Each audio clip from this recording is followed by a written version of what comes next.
this is a criminal presidency, specifically because we cannot see this presidency as just more politics.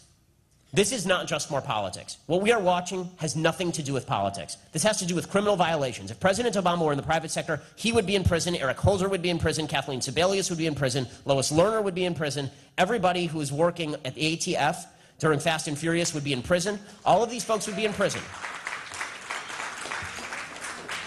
The safest place to be a criminal in American society today is in the government.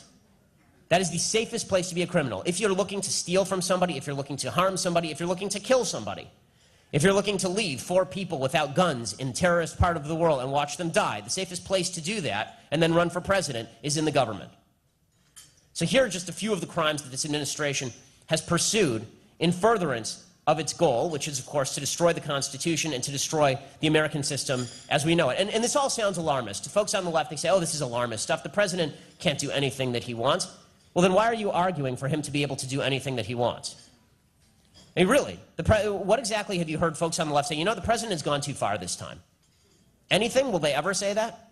Of course not. George W. Bush went too far because he was on the other side of the aisle. But President Obama, he can never go far enough. And in fact, we should work to ensure that he continues to go further. The president made an amazing statement the other day. The president of the United States actually said the other day, he was talking about the intransigence, the supposed intransigence of Congress. And he said, you know, Congress won't work with me. I will continue to act to do whatever is necessary. He said, and if the Republicans don't like it, if they don't like it, they can join me. So these are the two choices in America right now. Bow to the dictatorship or bow to the dictatorship. Right? These are the two choices. So here are just some of the crimes that this administration has taken part in. Espionage. Right? You're not allowed to give money or guns to terrorist groups. Ask Hamas how that's working out for them.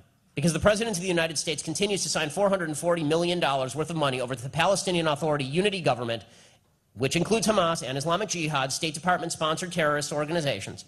And the State Department has sided with Hamas, with the Palestinian Authority, with Islamic Jihad, called on Israel for restraint against terrorist groups that kidnap young Jewish boys and then proceed to murder them.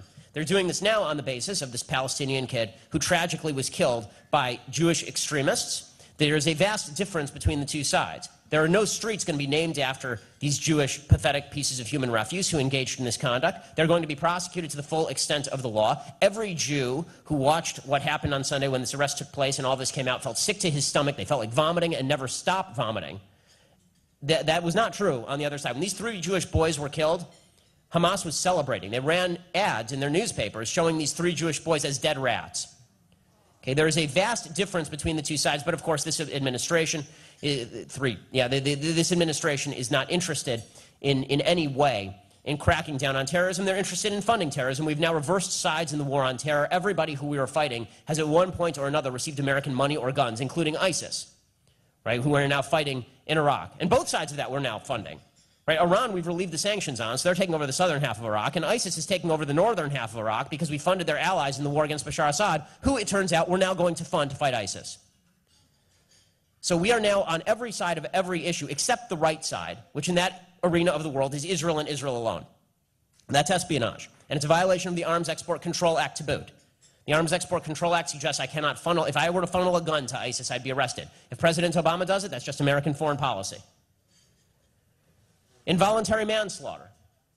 Right? The basic case of involuntary manslaughter, I'm a lawyer, so the basic case for involuntary manslaughter is a 3-pronged test. Right? Somebody died, number 1. Somebody died as a result of reckless action, number 2. Number 3, the person who took that reckless action knew it was reckless and could result in death at the time.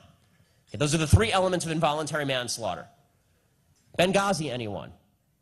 Leaving no security anywhere in the vicinity, in an area where we were running guns to Syria through Turkey. In an area where the New York Times had reported literally the year before that the entire town was run by Ansar al-Sharia. And surprise, surprise, Ansar al-Sharia was behind the terrorist attack that killed Chris Stevens and 3 other Americans. Right? Who's responsible for that? Hillary Clinton's responsible for that. She's guilty of involuntary manslaughter. She shouldn't be worried about whether she goes to the White House. She should be worried about whether she goes to the big house. Unfortunately, we have an attorney general who would never prosecute anyone for these sorts of violations because he too is a criminal and he too is guilty of involuntary manslaughter, as it turns out. He greenlit the Fast and Furious program. Turns out that You might think that running guns to Mexican drug cartels, with no tags in them, by the way, there were no electronic monitors on these guns. It was widely known inside ATF that when you run guns to the Mexican drug cartels, the only place they're going to show up so that we can back-channel them, backtrack them, and figure out where they were is at crime scenes. This was explicitly known at the ATF at the time. You might think that's reckless. You might think that that might result in homicide, like the killing of a Border Patrol agent, perhaps. And you might be the head of the DOJ. And if you were involved in this, you were probably promoted. Because nobody who's responsible for Fast and Furious has gone to jail. Nobody's really even been fired. How about violation of internal revenue laws? If you or I were to leverage the IRS to crack down on particular folks, we would be put in jail. That's a violation of the Internal Revenue Code itself, 26 U.S. Code 7212 for people who are following. It's also a violation for politicians and for politically motivated bureaucrats to get involved, and this is a violation of the Hatch Act. Right? The Hatch Act prohibits bureaucrats from getting involved in political situations like this and targeting political opponents. It's a violation of law. But it's a phony scandal, according to the President of the United States. You want to know how corrupt and criminal and nasty this administration is? John Eastman runs the National Organization for Marriage. I'm sure some of you know of John. John's National Organization for Marriage is obviously a pro-traditional marriage organization. This administration is anti-traditional marriage, and so the IRS leaked the confidential tax information, including donor information, about the National Organization for Marriage, which is a 501c3, which means their donors are confidential. They leaked their entire donor list to the Human Rights Campaign, which is a gay advocacy group. Now, they used a middleman in order to do this. John's group, National Organization for Marriage, sued the IRS. The IRS acknowledged that they had, in fact, leaked this material and signed over 50,000 of your tax dollars to the National Organization for Marriage. Now, what John did is John said, okay, fine. You know, we'd like to find out who particularly at the IRS did this. Let's trace this back up the chain. Who decided that it would be a great idea to hand over confidential tax information to political opponents? Right? Who decided that would be a great idea? So they said to Eric Holder, why don't you prosecute the middleman, right, who had received the confidential tax information and distributed it in violation of law? Why don't you prosecute him? Eric Holder said, no one will be prosecuted for this. No one will be prosecuted for this. So John said, okay, fine. You're not going to prosecute him. Give him immunity. Because this guy was pleading the fifth. You can only plead the fifth if there is a threat of criminal prosecution. Right? You can't plead the fifth. If you come to me and you ask me if I was cheating on my wife, I can't just say I plead the fifth. That has no relevance. You're not threatening to criminally prosecute me. The Fifth Amendment is only available in situations in which you do not have immunity. So John said to Eric Holder, go ahead, give this guy immunity, then we can sue the IRS, we can subpoena him, and we can force him to answer questions about where he got this material. And Eric Holder said, I will not give him immunity. So in other words, he won't prosecute the guy to get the information, and he won't get immunity. He won't give immunity so that the guy would give up the information. This is the height of criminality, and it's so blatant. And yet, has anybody outside this room ever heard of the National Organization for Marriage? Can you imagine if the NAACP had sued Bush's IRS, and Bush's IRS had said, yeah, you know what, we discriminated against you, here's a $50,000 settlement. You think that might lead the news for a few nights? But for the Obama administration, it will not even make the back page of the New York Times. How about unauthorized disclosure of information? You're not allowed to leak confidential national security information, and yet this administration has done that repeatedly. This administration has done it 4 separate times with regard to Israeli national security information, sunk Israel's ability to strike Iran. Israel was supposed to use an airbase in Azerbaijan to strike Iran. That was leaked by the Defense Department to the New York Times. Israel was supposed to work with the Saudis to use Saudi airspace to strike Iran. That was leaked by the Defense Department to the New York Times. Israel was behind Stuxnet. That was leaked by the Defense Department to the Washington Post. And Israel was working out agreements with particular groups to go in and try and decapitate some of the heads of the nuclear program. That was also leaked by the Defense Department to the Washington Post. But it's not just Israeli national security information that's being leaked.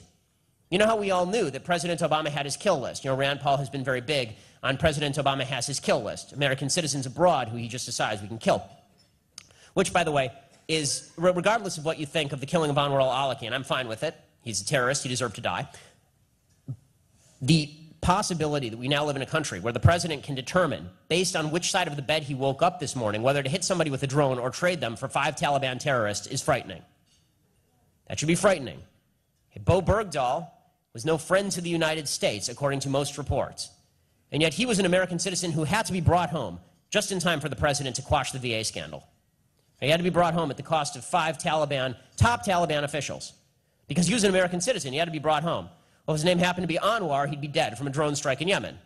So the president literally, I mean, that is, if there's anything that speaks to dictatorial power, it is the ability of the president to unilaterally declare who is an American citizen and who is not an American citizen for the purposes of hitting them with a drone or trading terrorists for them.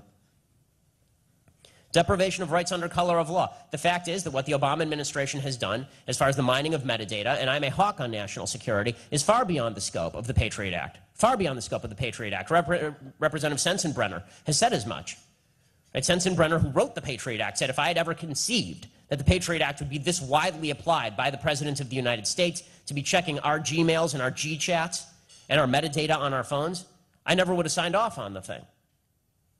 This is a violation of our rights under color of law. Bribery, obviously, is rampant within this administration. The president has paid off unions. The president has paid off various political allies with ambassadorships. He's paid them off with cash to their companies. I mean, some of the statistics on bribery from this administration are just stunning. Overall, the Washington Post has reported $3.9 billion in federal grants and financing flow to 21 companies backed by firms with connections to 5 Obama administration staffers and advisors, according to Peter Schweitzer. The Obama administration's $20 billion in green technology loans contained $16 billion.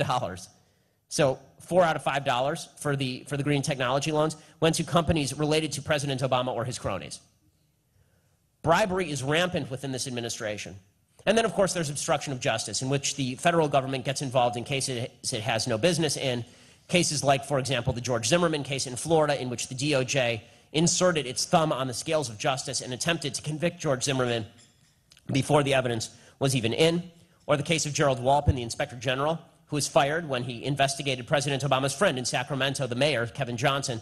He was fired unceremoniously, or the case of the new Black Panthers, in which the Department of Justice decided it just wasn't worthwhile checking out people waving batons outside of polling places because they happen to be black, but if you want to check an ID of a black person, then you're a racist. So, what we have here, obviously at this point, is a criminal administration. We're seeing it every day. The only problem with the book is I had to stop writing it at some point. What we're watching on the southern border, obviously, is, in my opinion, the single most grave threat to national security that we have seen over the course of this presidency, and that's saying a hell of a lot, considering we have a president who just surrendered Iraq to terrorists, has put Israel in mortal danger, and has signed a nuclear deal with Iran. But what we are watching on our southern border is a threat to the very existence of the United States, and it is specifically, there are people who are out there, folks on the left, and it's incredible, the skewed view of folks on the left, truly astonishing. Somebody wrote a column at USA Today saying, is this Obama's Katrina? Is this Obama's Katrina? No, it's not Obama's Katrina. That was a hurricane. That was an act of God. It just shows the hatred for President Bush on folks on the left. It is not even wildly comparable. In your worst imagination, it's not comparable. President Obama created this hurricane. The year before Obama took office, there were 6,000 illegal immigrant minors who attempted to cross the border. This year, there are going to be close to 100,000. That doesn't just magically happen. President Obama, who's going out there now saying, well, I didn't incentivize, I don't know where they're getting this crazy idea. Where are they getting this insane idea? That they should come across the border. And they're getting this crazy idea from the fact that the President of the United States has vowed not to deport anyone between the ages of 16 and 30 in the country illegally, from the fact that the President of the United States sued the state of Arizona for enforcing federal immigration law, and from the fact that the President of the United States has stood behind every effort by major cities, including Los Angeles, to become sanctuary cities.